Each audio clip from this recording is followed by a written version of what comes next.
నమస్తే, welcome to తొలి వార్త. ప్రజల కోసం ప్రజల పక్షం వార్తలు చదువుతుంది యమున. మహబూబ్ నగర్ జిల్లా దేవరకద్ర నియోజకవర్గం కౌకుంట్ల మండలం పేరూరు గ్రామ సభలో ఏఐసిసి ఇన్ఛార్జ్ తెలంగాణ ఇన్ఛార్జ్ విశ్వనాథన్తో కలిసి పాల్గొన్న Devarakadra MLA G Madhusudan Reddy, TPCC organising secretary Aravind Reddy రైతులకు 21,000 కోట్లతో 25 లక్షల మంది రైతులకు 2 లక్షల రూపాయల రుణమాఫీ చేశాం. 26 రిపబ్లిక్ డే నాడు ఎకరానికి 6,000 చొప్పున రైతు భరోసా వేస్తాం. బీఆర్ఎస్ 10 ఏళ్లు చేయలేనిది ఒక్క సంవత్సరంలో చేసి చూపించాం. అధికారంలోకి వచ్చిన సంవత్సర కాలంలోనే 60,000 ఉద్యోగాలు ఇచ్చాము. అర్హులైన ప్రతి ఒక్కరికి పథకాలు లబ్ధి జరుగుతుందని, ఎవరికైనా అర్హత ఉండి ప్రభుత్వ పథకాలు అందని వారు ఇందిరమ్మ ఇండ్లు, రేషన్ కార్డుల కోసం గ్రామ సభలో అప్లికేషన్లు పెట్టుకోవచ్చు. గత 10 ఏళ్లలో బీఆర్ఎస్ ప్రభుత్వం ఒక రేషన్ కార్డు ఇవ్వలేదు, డబుల్ బెడ్రూమ్లు ఇవ్వలేదు. గత 10 ఏళ్లలో పేరూరు గ్రామానికి చేసింది ఏం లేదు. పేరూరుకు వచ్చిన రైతు వేదికను వేరే గ్రామానికి తరలించారు. పేరూరు గ్రామంలో రైతు వేదిక నిర్మాణం కోసం అధికారులు ప్రపోజల్స్ తయారు చేయమని ఇప్పటికే అధికారులను ఆదేశించామని వారు తెలిపారు. మీ తొలి వార్త న్యూస్ ని సబ్స్క్రైబ్ చేసి, లైక్ చేసి, షేర్ చేయండి. Have completed 1 year.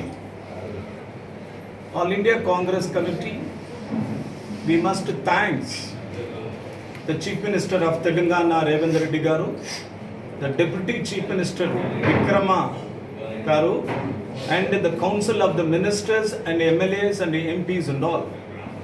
So because the Telangana, after 10 years later, we formed the government. This government clearly transformed to the people. This government clearly is a wonderful sarkar as given to the people. Now every people have enjoyed the political power. Every people enjoyed the government facilities and all. In this occasions, today I am attending the Peru village Grama Sabha meeting.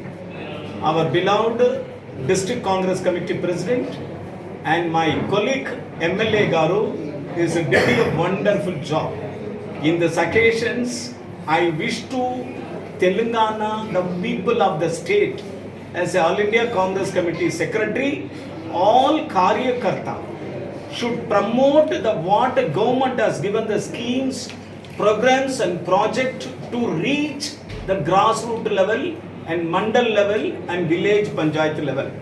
This is today our press meet. In the request of the press people, you can develop this message entire Telangana. Thank you very much. ఈరోజు ప్రజాప్రభుత్వం ఎంతో ప్రతిష్టాత్మకంగా తీసుకొని ప్రజల వద్దకే పాలన అందించాలనే లక్ష్యంతో ఈరోజు గ్రామ సభలు నిర్వహిస్తూ ఉన్నాం. 21వ తారీఖు నుంచి గ్రామ సభలు జరుగుతూ ఉన్నాయి. ముఖ్యంగా దేవరకద్ర నియోజకవర్గంలో నిన్న గ్రామ సభకు ముఖ్య అతిథిగా మా ఇన్ఛార్జ్ మినిస్టర్ శ్రీ దామోదర్ రాజనరసింహ గారు కూడా అటెండ్ కావడం జరిగింది. నిన్న ఈరోజు జరిగిన గ్రామ సభకు, పేరూరు గ్రామంలో జరిగిన గ్రామ సభకు ముఖ్య అతిథులుగా మా AICC secretary, Telangana in-charge ex MP Shri Vishwanathan గారు రావడం జరిగింది. ఈరోజు ఈ గ్రామ సభ నిర్వహిస్తున్న తీరును చాలా పెద్ద ఎత్తున అప్రిషియేట్ చేసిన విశ్వనాథన్ గారికి నేను కృతజ్ఞత తెలియజేస్తా ఉన్నా. ఎందుకంటే గత 10 సంవత్సరాలుగా ఈ రాష్ట్రంలో ఒక రాక్షస పాలన, అంటే ప్రజలకు అందుబాటులో ఉండకుండా, ప్రజా సమస్యలు తెలుసుకోకుండా, ప్రజా సమస్యలు పరిష్కరించకుండా ప్రజలను అడ్డగోలుగా దోచుకున్న దోపిడీదారులు బీఆర్ఎస్ పార్టీ నాయకులు.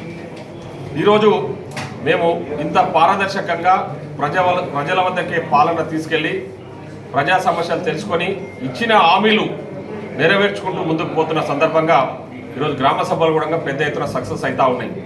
కానీ ఆ గ్రామ సభల వల్ల కావాలని డిస్టర్బ్ చేయాలనే ఆలోచనతో అక్కడక్కడ కొందరు ఈ బీఆర్ఎస్ పార్టీ, బీజేపీకి సంబంధించిన వ్యక్తులు అక్కడక్కడ కొన్ని చిన్న చిన్న న్యూసెన్స్ మా దృష్టికి రావడం జరిగింది. మేము ఒకటే మీడియా మిత్రుల ద్వారా తెలంగాణ ప్రజానికానికి కోరుతా ఉన్నది ఒకటి, ఈరోజు మీకోసం ఏర్పడ్డ ప్రభుత్వం ఇది, మీకోసం పనిచేస్తున్న ప్రభుత్వం, మీకోసమే మీకు ఇచ్చిన హామీలన్నీ కూడా, ముఖ్యంగా ఎన్నికలలో మేము ఇచ్చిన హామీలన్నీ కూడా మీరు ఈరోజు నెరవేరుస్తూ ముందుకు పోతా ఉన్నాం. దాంట్లో భాగంగా రేపు జనవరి 26వ తారీఖు నుంచి రేషన్ కార్డ్స్ గత 10 సంవత్సరాలుగా టీఆర్ఎస్ పార్టీ అధికారం నుండి ఒక్క రేషన్ కార్డు ఇవ్వలేదు. అదేవిధంగా రైతు భరోసా, ముఖ్యంగా ఇల్లు లేని నిరుపేద కుటుంబాలకు వాళ్ళని ఆదుకోవాలనే లక్ష్యంతోన వాళ్ళకు ఇందిరమ్మ ఆత్మీయ భరోసా పథకాన్ని కూడా లాంచ్ చేయబోతాము. అదేవిధంగా ఇందిరమ్మ ఇండ్లు, పేదోడి ఇంటి కళ సహకారం కూడా ఈ ఇందిరమ్మ ఇళ్లతో తీరబోతా ఉందని చెప్పి ఈ సందర్భంగా తెలియజేస్తా ఉన్నాం. ఈ 4 పథకాలు కూడా రేపు జనవరి 26వ తారీఖు నుంచి గౌరవ ముఖ్యమంత్రి శ్రీ యనమల రేవంత్ రెడ్డి గారి నేతృత్వంలో మేము అమలు చేయబోతా ఉన్నామని చెప్పి కూడా ఈ సందర్భంగా తెలియజేస్తా ఉన్నాం.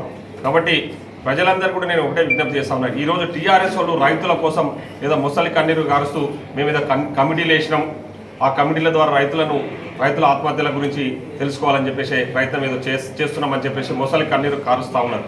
నేను అడుగుతా ఉన్నా ఈరోజు ఆ కేటీఆర్ను, ఆ నిరంజన్ రెడ్డిని, మీరు మీ పాలన 2014 నుంచి 2023 వరకు దాదాపు 7,000 మంది రైతులు ఆత్మహత్యలు చేసుకున్నారు.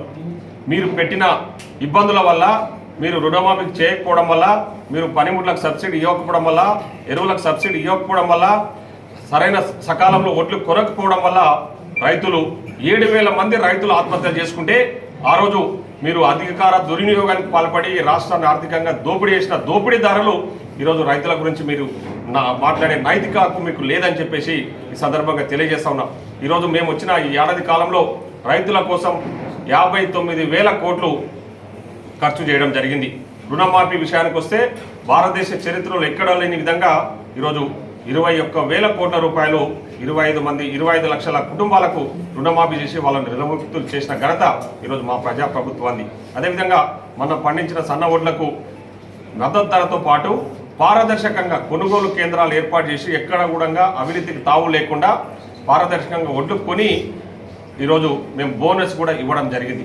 సో ఇవన్నిటి పట్ల రైతులు చాలా సంతోషంగా ఉన్నారు.